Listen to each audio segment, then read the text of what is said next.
Dr. Sarah Mitchell had spent 3 years studying the Kethar, an intelligent canine species from the outer colonies. They were brilliant, loyal, and utterly unpredictable.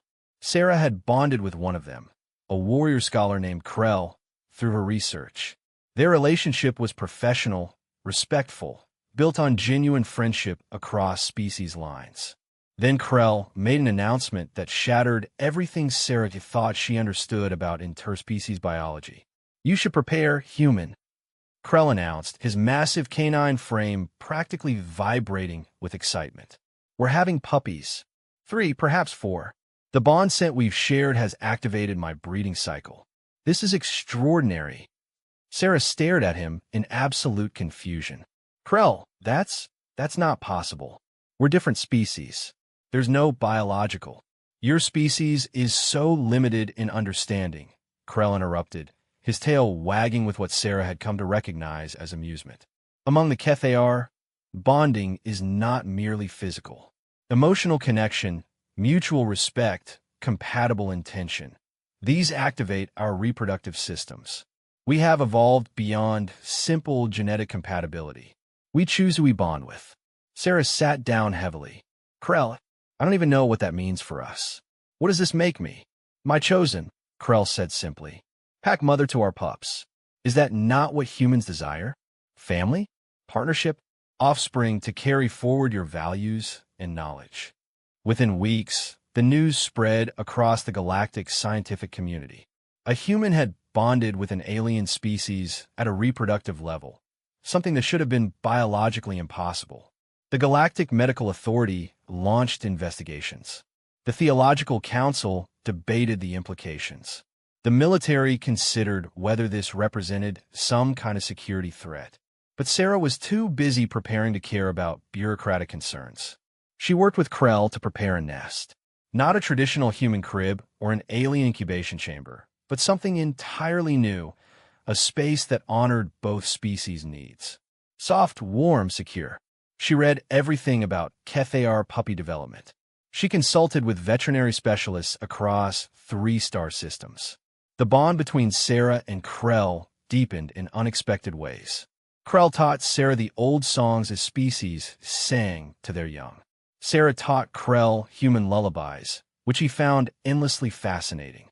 They spoke for hours about what they wanted to instill in their offspring: courage, but also compassion; strength, but also wisdom; the ability to bridge worlds.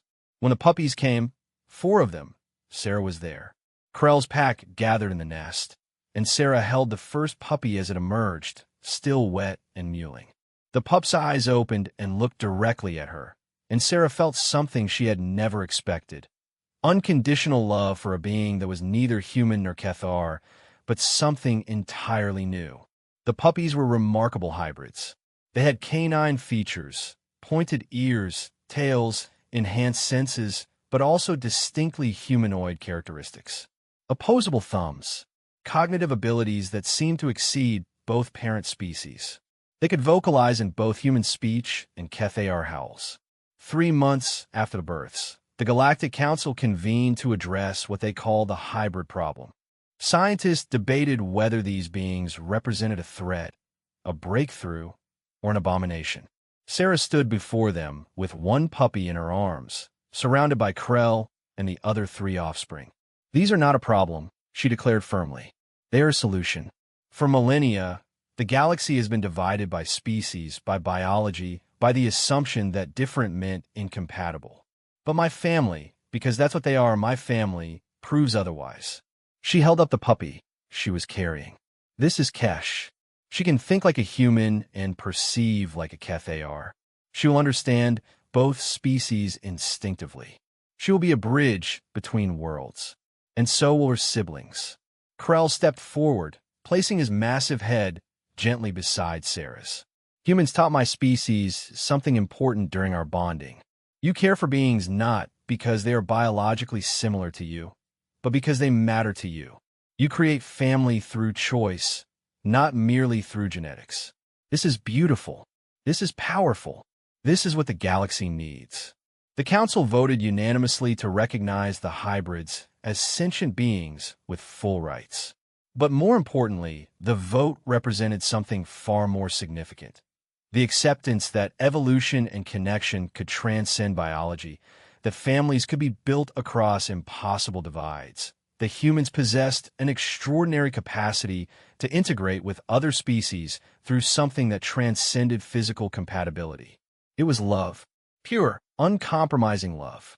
As Sarah watched her 4 puppies play, their canine instincts mixing with human creativity, their KFAR strength balanced with human emotional intelligence, she realized that humanity's greatest gift to the galaxy wasn't technology or military might. It was the ability to bond with anyone, anything, and create something entirely new. Something that had never existed before. Something better.